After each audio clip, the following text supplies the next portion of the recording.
আমাদেরকে গুলি করার আগ পর্যন্ত কোনো কিছুটা আমাদের গায়ে লাগে না। যতক্ষণ না পর্যন্ত বুকে বা মাথায় গুলি চলবে ততক্ষণ পর্যন্ত আমরা কোনো স্ট্রাগল মনে করি না। শুধু আমাদেরকে যদি কেউ গুলি করে মেরে ফেলে তাকে যেন ধরে বিচার করা হয়। এমন রাজনীতি কেই বাঁচায় যে রাজনীতির কারণে সন্তান এতিম হয়, একজন আদর্শ স্ত্রী তার স্বামীকে হারায়। এজন্যই হয়তো সবাই বলে বাংলাদেশের রাজনীতি থেকে দূরে থাকুন এবং পারলে বাংলাদেশ থেকেও দূরে থাকুন। পরবর্তী প্রজন্মকে বলে দিও আমাদের একজন উসমান হাদি ছিল যে সত্য এবং ইনসাফের পক্ষে কথা বলার জন্য শহীদ হয়ে গেছে। জীবনে আর বেশি কিছু চাওয়ার নাই ভাই, আল্লাহর ঘরে আসতে পারছি, কাবার ঘরটা ছুঁইতে পারছি। গাইস, এইবার হাদির মৃত্যুর জন্য বিচারের দাবি নিয়ে উমর কি প্রতিবাদ করলো, তাছাড়া অনেকেই কি প্রতিবাদ করেছে, কেন শরীফ ওসমান হাদিকে নির্মমভাবে মারার পরও তার বিচার হচ্ছে না, সেই ভিডিওগুলো আপনাদের মাঝে উপস্থাপন করতে চলেছি। তাছাড়া অন্যদিকে প্রিন্স মামুন আবার হজ করতে গিয়ে সেইখানেই আবার নাচানাচি করতেছে। তাছাড়াও সর্বশেষ দেখতে পারবেন থটস অফ ভিল্লালকে ভিডিওতে গণধোলাই করলো ওমর। তাই ভিডিওতে লাইক দিয়ে শেষ পর্যন্ত দেখতে থাকুন। গাইস, দীর্ঘদিন হলো এখনো হাদি হত্যার সঠিক বিচার হলো না, এখনো ধরতে পারলো না আসল খুনিদেরকে। যেই ওসমান হাদি দেশ থেকে স্বৈরাচার মুক্ত করলো, দেশের জন্য জীবন দিল, আজ তার খুনিরাই দেশে ঘুরে বেড়াচ্ছে। এইটার থেকে লজ্জার আর কি হতে পারে? ইতিমধ্যে দীর্ঘ 15 দিন পার হয়ে গেল, হাদি হত্যার আসল খুনি এই ফয়সালকে এখনো ধরতে পারলো না বাংলাদেশ আইন সংস্থা। তো যার ফলেই একের পর এক সবাই প্রতিবাদ করতেছে রাজপথে। কেন আমাদের দেশের আইন শৃঙ্খলা বাহিনী তাকে ধরার জন্য সবকিছু সিলগালা করলো না? বাংলাদেশের যতগুলো বর্ডার আছে কেন সিলগালা করলো? জানে তো যে বর্ডার দিয়েই পালাবে। কারা কারা খুনি সেইটা সন্দেহ প্রমাণিত হয়েছে, আর যারা যারা সন্দেহমুক্ত আছে তাদেরকে সহ চার্জশিট দিয়ে মামলার বিচারটা আরম্ভ করা হোক। তো যাই হোক, অন্যদিকে আবার হাদির বিচার নিয়ে ওমর অন ফায়ার কি বলেছে সেই ভিডিওটা আগে দেখুন। এমন রাজনীতি কেই বাঁচায় যে রাজনীতির কারণে সন্তান এতিম হয়, একজন আদর্শ স্ত্রী তার স্বামীকে হারায়। এজন্যই হয়তো সবাই বলে বাংলাদেশের রাজনীতি থেকে দূরে থাকুন এবং পারলে বাংলাদেশ থেকেও দূরে থাকুন। আসলেই বন্ধুরা, হাদি 7 বছরের বাচ্চাকে এতিম করে চলে গেল, কিন্তু আজ তার বিচারেই সঠিকভাবে হচ্ছে না। মানে প্রমাণ সহ খুনিকে দেখার পরও সেই খুনিকে ধরতে পারতেছে না, ভাবতে পারছেন? তাছাড়া অন্যদিকে আবার হাদির বিচার নিয়ে থটস অফ বিল্লাল কি বলেছে সেই ভিডিওটা দেখুন। অন্ধের শহরে আয়না বিক্রি করতে গেলে অন্ধ লোকেরাই দিবে বাধা, জোর যার মুল্লুক তার, এই নিয়মেই নিয়ন্ত্রিত হচ্ছে সর্বদা। ন্যায়ের পক্ষে কথা বলার সাহস থাকলেও অন্যায়ের চলছে রাজত্ব। মিথ্যে মুখোশ উন্মোচন করতে গেলে তোমাকে নিয়েও হবে ষড়যন্ত্র। সিদ্ধান্ত তুমি নিজেই নাও, তবে ভেবে নিও শতবার, বীরত্ব দেখাতে গিয়ে যেন না হারায় তোমাকে তোমার পরিবার। হাদিকে নিয়ে সবাই এত আন্দোলন করতেছে, তাও অন্তর্বর্তীকালীন সরকার এইটা সঠিক বিচার করতে পারতেছে না। তো যাই হোক, অন্যদিকে আবার মনির অন ফায়ার হাদিকে নিয়ে কি প্রতিবাদ করেছে সেই ভিডিওটা দেখুন। হাদি মরেনি, হাদি আছে প্রতিটা মানুষের হৃদয়ে। এক হাদি চলে গেছে, লক্ষ হাদিক জন্ম নিবে প্রতিটি ঘরে ঘরে।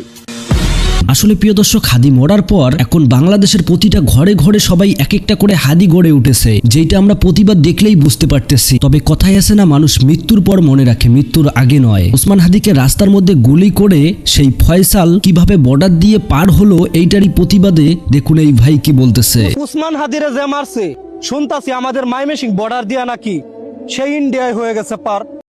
যদি সত্যি হয়ে থাকে তাহলে আমরা জানতে চাই, এত এত বর্ডার গার্ড আইন প্রশাসন থাকতেও কেন ব্যর্থতার পরিচয় দিল সরকার? তবে এইটা শিওর যে সরকার এখানে ব্যর্থতার পরিচয় দিয়েছে। তাছাড়াও এই ভাইটা দেখুন আবার হাদির বিচার নিয়ে একটা কি বাস্তব কথা বলেছে। হাদি ভাইয়ের হত্যার বিচার যদি বাংলার মাটিতে না হয়, তাহলে জীবনে আর কোনো মানুষ নিরাপদভাবে রাস্তাঘাটে চলাফেরা করতে পারবে না। রাজধানীর মতো একটা শহরে, রাজধানীর মতো একটা জায়গায় যদি দিনে দুপুরে মানুষ মেরে পালিয়ে যাওয়া যায়, তাহলে আপনি চিন্তা করে দেখুন আপনি এই দেশে কতটা নিরাপদ। হাদির সেই চিৎকারের কবিতার গর্জন এখন যেন গোটা বাংলায় ছড়িয়ে আছে, আর মানুষ যেন এগুলোই এখন গাচ্ছে। আমি ঝঞ্ঝা, আমি ঘূর্ণি, আমি পথ সম্মুখে যাহা পাই যাই চূর্ণি, আমি নিত্য পাগল ছন্দ, আমি আপনার তালে নেচে যাই। প্রিয় দর্শক, সাধারণ এই বীর যোদ্ধাকে মারার কি রহস্য ছিল, এই ভাইটি এই বিষয় নিয়ে কি বলল সেই ভিডিওটা দেখুন। পরবর্তী প্রজন্মকে বলে দিও আমাদের একজন উসমান হাদি ছিল যে সত্য এবং ইনসাফের পক্ষে কথা বলার জন্য শহীদ হয়ে গেছে, যার মুখটা ছিল হাসিমাখা, কথাগুলো ছিল সহজ সরল। কিন্তু তার কঠিন কথাগুলো শত্রুদের জন্য ছিল দুর্গের মতো।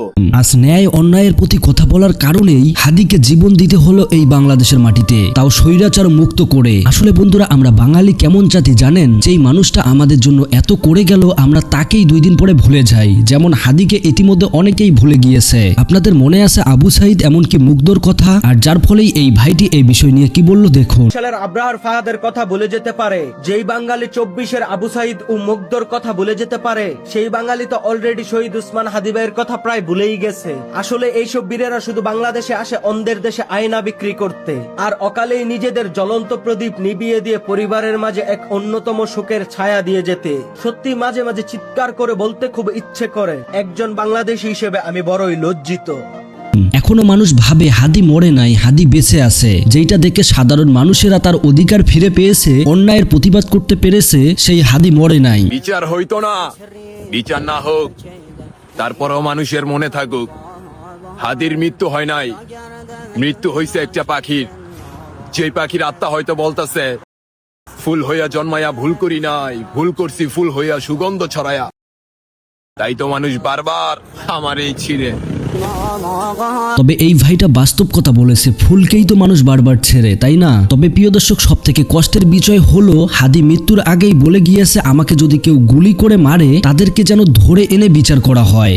শুধু আমাদেরকে যদি কেউ গুলি করে মেরে ফেলে তাকে যেন ধরে বিচার করা হয়। কিন্তু দেখুন আজ সেইটারই অভাব। তো যাই হোক প্রিয় দর্শক, হাদির বিষয় নিয়ে আপনারা অবশ্যই কমেন্ট করবেন, আর পারলে ভিডিওটা শেয়ার করে দেবেন। তো এরপরেই কথা বলা যাক এই সাপড়ি টিকটকার প্রিন্স মামুন, যে কিনা ইতিমধ্যে হজ করতে গিয়ে আবার সৌদি আরবেই গিয়ে মাথায় টুপি দিয়ে ডান্স করতেছে।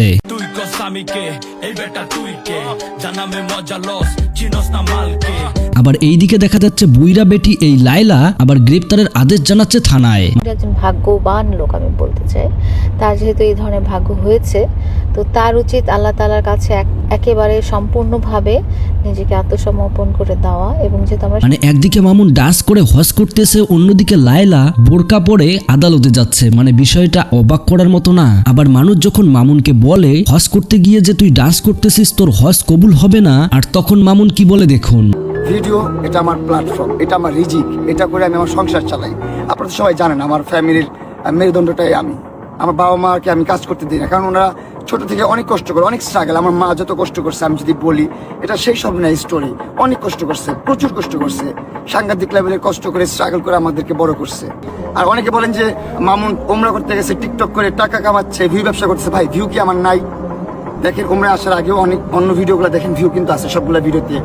আমি যখন না খেয়ে মরবো, ঠিক আছে ভাই, আমি ভিডিও করার প্ল্যাটফর্ম সবকিছু ছেড়ে দিই, অনলাইন প্ল্যাটফর্মটা ছেড়ে দিই। আমি আপনাদের মধ্যে আপনারা একজন দায়িত্ব নেন, একজন আসেন, মান্থলি একটা অ্যামাউন্ট আমাকে দেন। যে মানে দেখলেন এদের কথাবার্তা, মানে এরা হজ করতে গিয়ে টাকা খোঁজে, মানে পেট চালানোর টাকা খোঁজে। ওই যে কথায় আছে না, অল্প বয়সে পাখিলে কি যেন, সেইটাই। তো যাই হোক গাইস, এরপর সর্বশেষ দেখুন থটস অফ বিল্লালকে আবারও ওমর তার নতুন ভিডিওতে কিভাবে ধোলাই দিল সেই ভিডিওর অংশ। আমি তো লেগে একটা বই লিখতাছি, খেলতে পারার গর্জন। এই বই পড়লেই শিখবে ক্রিকেট খেলা, খেলতে পারবে বেশ।